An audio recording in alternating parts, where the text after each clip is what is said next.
à notre émission In Studio. Nous avons choisi de partager une émission comment marcher par la foi, comment avoir une foi victorieuse. Je m'appelle Audrey Mac, je suis française mais je vis aux États-Unis. J'ai un ministère qui s'appelle Gotel Ministry. Amen. Et alors je suis excitée, tellement contente de passer un petit bout de temps avec vous parce que nous allons avoir plusieurs émissions. Nous allons commencer cette série sur la foi victorieuse. Amen. Et je suis enchantée d'être là avec vous, là où vous soyez dans votre salon, dans votre derrière votre télé. Amen. Et nous allons passer un bon moment ensemble. La foi, c'est important de connaître et de savoir ce qu'est la foi parce que Dieu nous a appelés à vivre par la foi. Amen. Vous savez, nous avons tous peut-être entendu ce verset dans Hébreux 11, verset 6, qui nous dit que sans la foi, il est impossible d'être agréable à Dieu. Non, ça ne veut pas dire que Dieu, il est assis au trône avec les bras croisés, un petit peu pas content si on marche pas par la foi. Non, non, c'est pas ça que ça veut dire. Ça veut dire que la foi, ça lui plaît. Pourquoi? Parce que la foi, c'est le mode d'opération du ciel, du monde, de Dieu. C'est comme ça que Dieu opère. Vous savez, c'est comme ça que Dieu a créé le monde. C'est comme ça que Dieu a fait tout ce qu'il a fait. Il l'a fait par la foi. Dieu est un Dieu de foi. Et alors, nous sommes ses enfants. Vous êtes son fils, sa fille. Et alors, Dieu s'attend à ce que, comme lui, comme papa, on marche par la foi. On opère par la foi. Amen. C'est son mode d'opération. Et c'est pour ça que ça lui fait plaisir.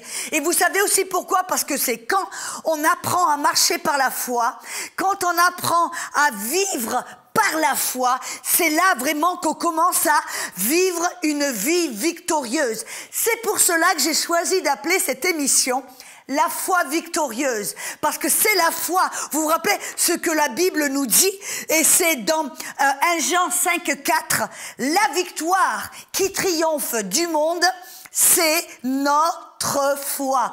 Amen. C'est pour cela qu'on appelait cette émission ou cette série la foi victorieuse, parce que c'est la foi qui va nous aider à marcher dans la victoire, à triompher de toutes sortes de problèmes, que ce soit une maladie, un problème financier, un problème émotionnel, un problème, bref, on peut allonger la liste. Vous savez votre situation. Quel que soit le problème, même si ça paraît impossible, même si ça paraît une montagne gigantesque, votre foi peut triompher de ce problème. Amen. C'est votre foi qui va vous aider à marcher dans la victoire. Parce que Dieu, il n'est pas un Dieu qui admet qui est un Dieu de défaite. Non, lui, il est un Dieu de victoire, un Dieu victorieux, un Dieu qui triomphe. Vous voyez, quand Jésus a marché sur la terre, il avait en lui cet esprit de vainqueur, cette mentalité de vainqueur et de triomphe.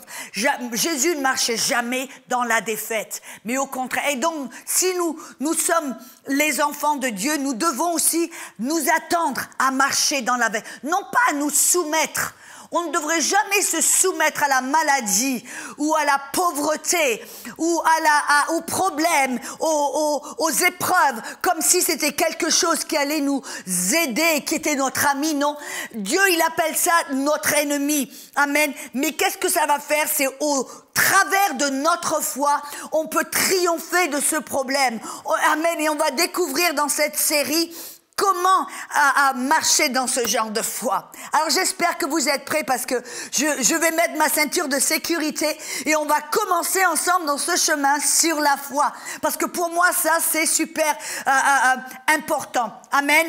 Êtes-vous prêts? Moi, je suis prête. Amen. Oui, notre foi, c'est notre foi qui va nous aider à triompher du problème et à marcher dans la victoire. Vous voyez, notre foi, ce n'est pas que par la foi, on va forcer Dieu à faire quelque chose. Très souvent, les gens, ils s'imaginent que, la foi, ça va bouger la main de Dieu, ça va le forcer à faire quelque chose que peut-être il voulait pas faire. Non, non, non, non. Voyez, ça, c'est une approche, une perspective complètement fausse.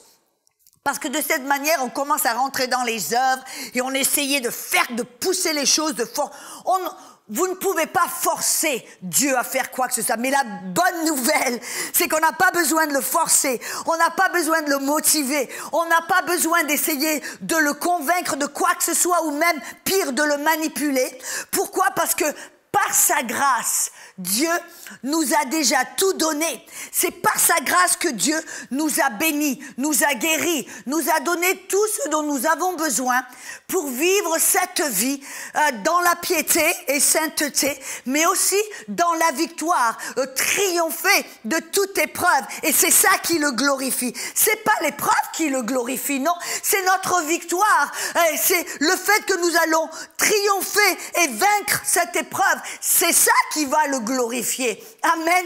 Et alors, voyez, par sa grâce, notre foi, en fin de compte, qu'est-ce que c'est? Notre foi, c'est notre réponse positive face à la grâce de Dieu. La grâce de Dieu, qu'est-ce que c'est? La grâce de Dieu, c'est tout ce que Dieu est, tout ce qu'il a, qu'il nous a donné. Il nous a donné sa faveur. Il nous a donné tout ce qui, sa capacité divine, sa puissance. Il nous a donné toutes ces bénédictions. Il nous a donné, par exemple, le salut. Voyez, par sa grâce, le salut nous a déjà été donné. Écoutez ce que la Bible dit. Par exemple, dans Tite, chapitre 2, verset 11, la Bible nous dit « Car la grâce de Dieu, source de salut pour tous les hommes, nous a été manifestée. » Mais Romains 5, 18 aussi dit « De même, par un seul acte de justice, la justification qui donne la vie s'étend à tous les hommes. » On a vu, il y a aussi un autre verset dans 1 Jean qui dit que Dieu ne désire qu'aucune personne ne périsse, mais que tous viennent à la vie éternelle. Voyez, par sa grâce, ça c'est la volonté de Dieu, le désir de Dieu que tous, nous soyons sauvés, que 7 milliards de personnes sur la terre soient sauvées. Mais est-ce que vous savez, oui, ça c'est la grâce de Dieu, c'est la volonté de Dieu. Le salut s'est étendu à tous les hommes, le salut appartient à tous les hommes, le salut a été payé par Jésus pour tous les hommes. Mais nous savons, vous savez, moi je sais que ça va pas se passer automatiquement, n'est-ce pas? Oui, le salut appartient à tous les hommes. La grâce est la source du salut pour tous les hommes. 7 milliards et demi de personnes sur la terre, ou je ne sais pas combien est la population mondiale. Le salut appartient à tout le monde et s'est étendu vers tout le monde. Mais ce salut, comment est-ce que on peut l'avoir? Comment vous et moi avons-nous pu être sauvés? Voyez, c'était la volonté de Dieu, mais ça s'est pas passé automatiquement. Vous êtes d'accord, n'est-ce pas? Que vous avez dû pouvoir en prendre possession de ce salut. Vous avez dû par la foi, recevoir ce salut. Voyez, c'est ce que la Bible nous dit dans Éphésiens 2.8. Éphésiens 2.8 nous dit, car c'est par la grâce ou par la faveur imméritée de Dieu, par son approbation, son amour, sa faveur. C'est par la grâce que nous sommes sauvés. Au moyen de la foi. Qu'est-ce que j'essaie de dire là? Que par sa grâce, voyez, on doit approcher la foi. C'est simplement le moyen ou le mode d'opération de Dieu afin de pouvoir prendre possession et bénéficier de tout ce que Dieu nous a déjà donné par sa grâce. Par sa grâce, il nous a sauvés, mais c'est au moyen de notre foi que nous pouvons en prendre possession. Et voyez, le même principe doit s'appliquer sur tout ce dont nous avons besoin, sur tous les domaines de la vie. C'est-à-dire que notre foi, c'est simplement une réponse positive face à ce que la grâce de Dieu a déjà donné, a déjà pourvu. La grâce de Dieu a pourvu pour le salut. Mais c'est notre foi, qu'est-ce que c'est? C'est notre réponse positive face au salut donné par la grâce en disant oui, le salut m'a été donné déjà. Alors moi, ma réponse positive, c'est je viens par la foi pour le recevoir. Voyez, ce n'est pas moi, par ma foi, qui vais essayer de forcer Dieu ou lui prouver, le forcer à faire quelque chose. Non. Voyez, ça, non, on doit comprendre que Dieu est tellement bon que c'était son désir, sa volonté de nous donner toutes choses. Il a dit, je vous donne le royaume. Amen. C'était son bon plaisir de nous donner le royaume. C'est la grâce de Dieu. Il nous a tout donné et c'est par la foi, son mode d'opération, que maintenant nous pouvons posséder ou en prendre possession et en bénéficier. Voyez, ça c'est la bonne approche de la foi. C'est-à-dire c'est la foi, en d'autres mots, c'est notre réponse positive face à ce que Dieu a déjà fait et a déjà donné. Amen. Alléluia. Et le même principe, comme je l'ai dit, va s'appliquer dans tous les domaines de votre vie. Exemple, la guérison. Voyez la guérison. 1 Pierre 2,24 nous dit que par les meurtrissures de Jésus, vous avez été guéris. Vous avez remarqué, c'est temps passé. Ça veut dire que la guérison a déjà été donnée par les meurtrissures de Jésus ou sur la croix, quand il y a 2000 ans. Mais c'est notre foi. Qu'est-ce qui se passe? Par la foi, on doit en prendre possession. Dans Marc chapitre 5, verset 34, il y avait une dame qui avait une perte de sang.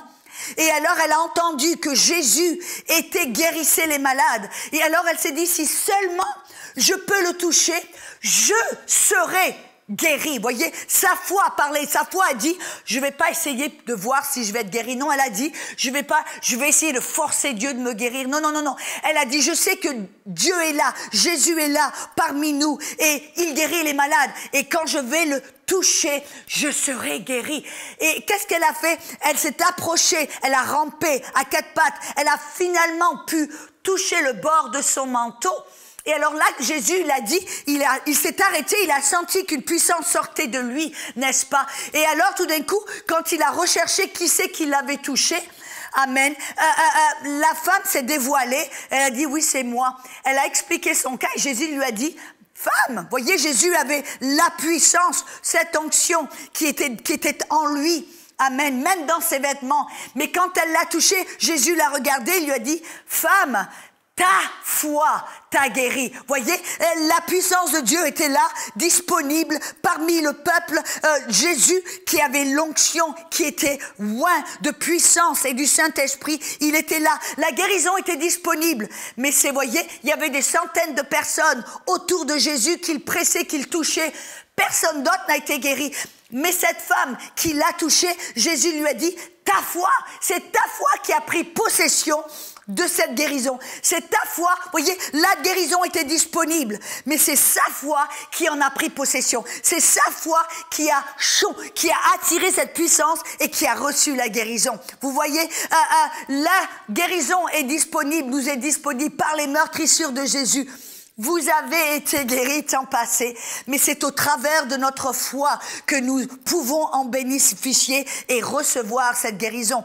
La même chose s'applique, par exemple, pour les signes et les miracles. Les signes et les miracles, voyez, moi, c'est grandir dans la foi, le but final pour moi d'apprendre à marcher par la foi, vivre par la foi, et pour être effectif et pour être efficace et pour être une bénédiction au Père et dans le royaume de Dieu et faire des signes et des miracles pour bénir le peuple, pour attirer les perdus vers le Seigneur, pour changer la vie des gens. Pour moi, ça c'est le but final, c'est le but de glorifier le Père. Et les signes et les miracles, tout comme Jésus faisait des signes et des miracles pour glorifier le Père, nous pouvons aussi faire des signes et des miracles pour glorifier Jésus et pour glorifier le Père. Écoutez un petit peu, il y avait Étienne, vous vous rappelez, le premier martyr. Il dit que Étienne, il a commencé comment? Un peu comme un serviteur, il servait les tables, il distribuait la nourriture aux veuves et aux orphelins. Et alors, il était dit dans la Bible au sujet d'Étienne qu'il était plein de grâce, plein de foi. La parole grâce ici, dans Actes 6:8, c'est la parole pistis qui est vraiment foi.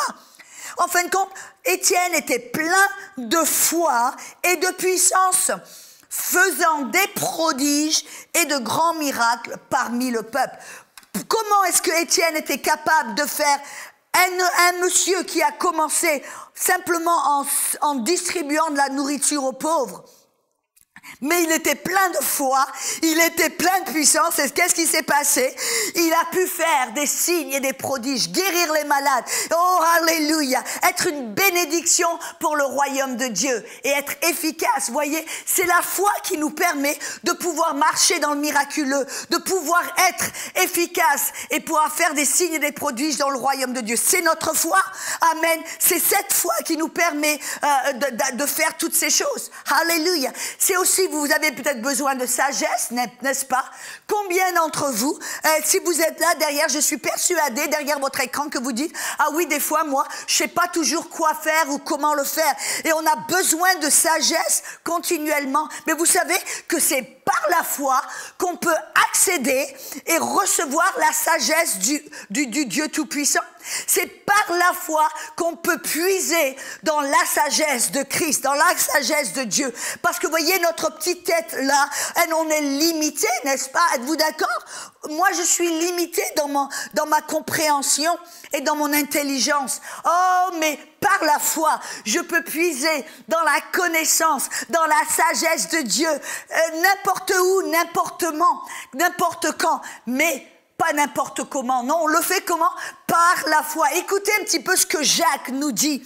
Dans Jacques chapitre 1, versets 5 et 6, il dit, si quelqu'un d'entre vous manque de sagesse, alors moi je dis oui, moi, ça m'arrive tellement souvent de manquer de sagesse, mais si quelqu'un d'entre vous manque de sagesse, qu'il le demande à Dieu, mais qu'il le demande par la foi. Voyez, on a même besoin de foi, de savoir comment marcher par la foi pour recevoir la sagesse et la connaissance de Dieu. Amen. Donc j'espère que pour vous, là, c'est clair. Oui, qu'on a besoin de cette foi pour marcher dans la victoire, dans le miraculeux, pour être guéri, pour recevoir la sagesse et la compréhension de Dieu dans toutes les situations dans la vie, pour pouvoir marcher d'une manière. On a besoin de la foi. On a besoin de savoir qu'est-ce que c'est la foi et comment opérer dans cette foi. Comment? Alléluia. Et voyez, très souvent, le problème, la misconception, les gens pensent que si quelque chose, comme on a dit, par la grâce de Dieu, Dieu nous a tout donné. Il nous a donné le salut, il nous a donné la guérison, il nous a donné la sagesse, il nous a donné la puissance du Saint-Esprit. Mais, voyez, on doit comprendre que parce que c'est par la grâce que ça nous a été donné, ça ne va pas se passer automatiquement. Un exemple très pratique et précis. Dans la Bible, il y avait un monsieur dont le petit garçon était malade. En fin de compte, la Bible nous révèle qu'il avait un démon, et ça l'a rendu épileptique. Il faisait des crises d'épilepsie. L'origine de cette maladie était démoniaque. Ça venait du malin. Amen. Et alors, le papa a amené ce petit garçon aux disciples. Ils n'ont pas pu le guérir et finalement, ils l'ont amené vers Jésus. Et Jésus a guéri le petit garçon, mais avant, le papa s'est approché vraiment pour supplier Jésus et il lui dit, si tu peux faire quelque chose, viens à notre secours, aie compassion de nous. En d'autres mots, le papa dit, si tu peux faire quelque chose, fais-le, toi fais-le. Et écoutez bien comment est-ce que Jésus a répondu.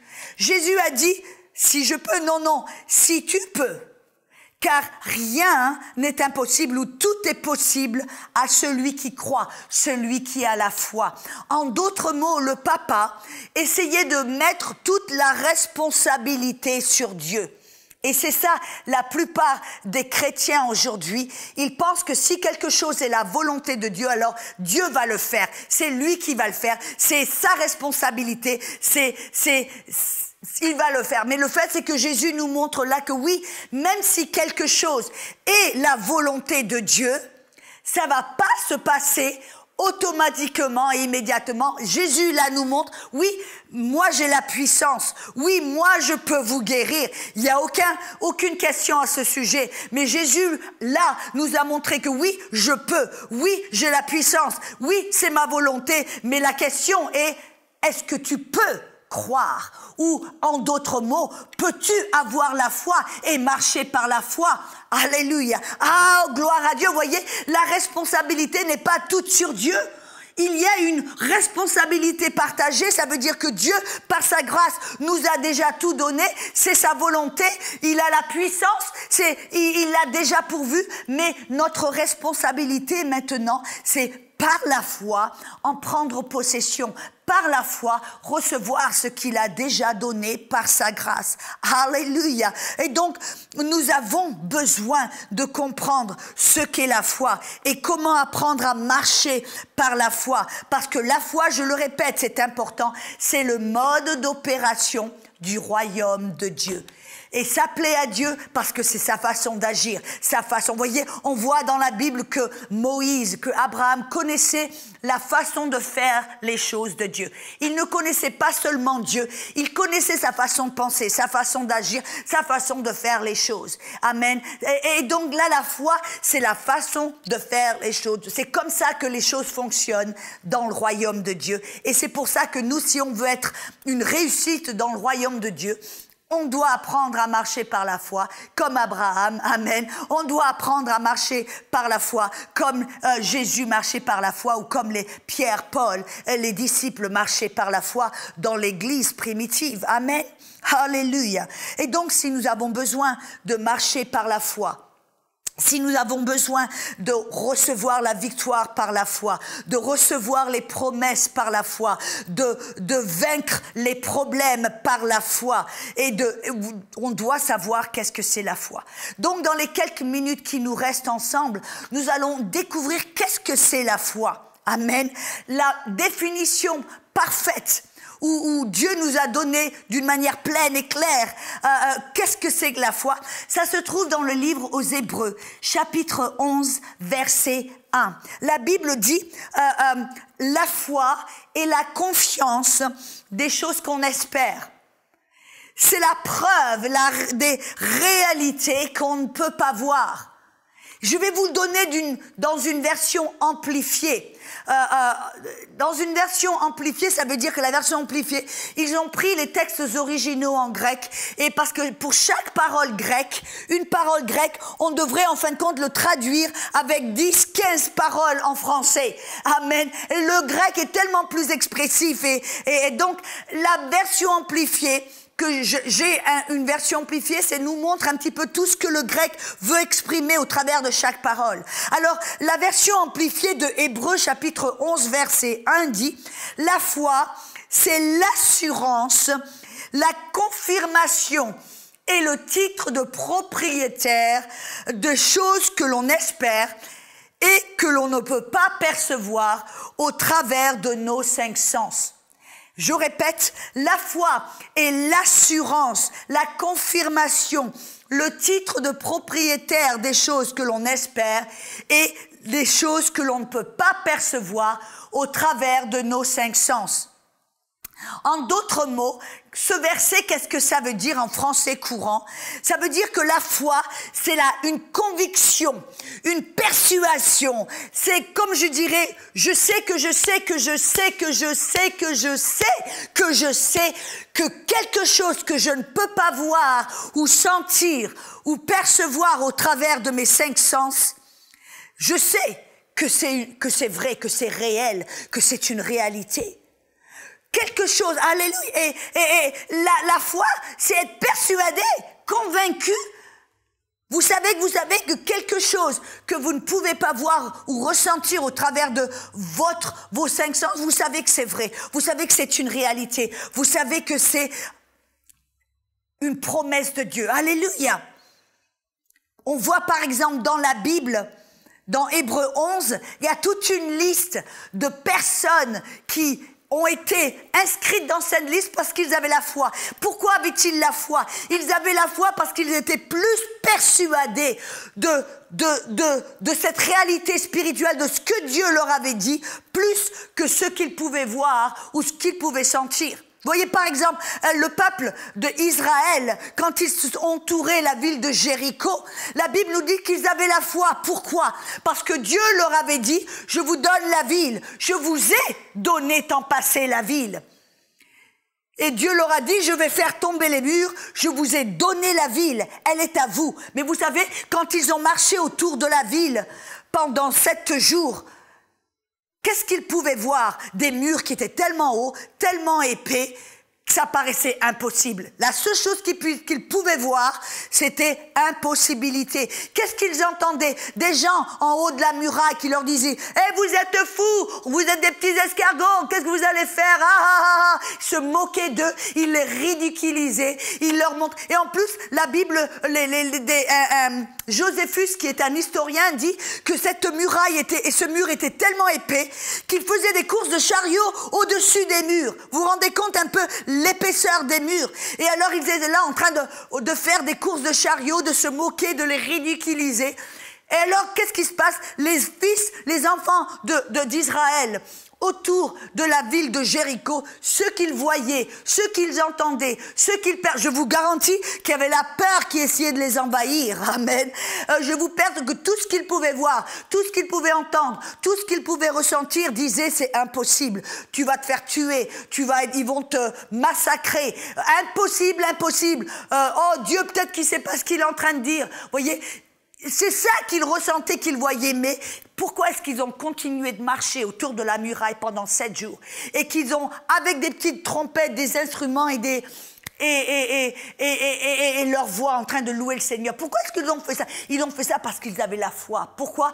Parce qu'ils ont choisi de croire ce que Dieu a dit. Je vous ai donné la ville, les murs vont tomber. Ils ont cru en ça plus que ce qu'ils pouvaient voir et qu'ils pouvaient sentir. Et on voit au travers, par exemple, on entend aussi parler d'Abraham. La Bible nous dit que Abraham était fort en foi, qu'il n'était pas faible en foi parce qu'il considérait que ce que Dieu avait promis, amen, que Dieu allait accomplir la promesse. Il regarde, vous voyez, il voit son corps qui est vieux. Il regarde Sarah qui a 90 ans, qui n'avait jamais pu porter d'enfant. Il regarde ça, et qu'est-ce que ça lui dit? Impossible.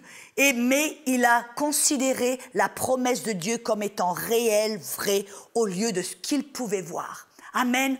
Oh, alors je veux vous encourager à revenir et pour notre émission In Studio, l'émission prochaine, où on va découvrir plus précisément ce qu'est cette foi et comment l'obtenir. Parce que c'est par la foi qu'on va triompher de notre problème, qu'on va être agréable à Dieu, qu'on va être un succès dans le royaume de Dieu, qu'on va pouvoir, comme Abraham, être appelés des enfants de foi. Oh, moi, je ne sais pas à votre sujet, mais moi, c'est mon désir, c'est mon dessein d'être appelée une fille de la foi, comme Abraham était appelé le père de la foi. Amen. Alors, je suis contente et j'espère que vous allez revenir avec nous pour notre émission prochaine, In Studio. Amen.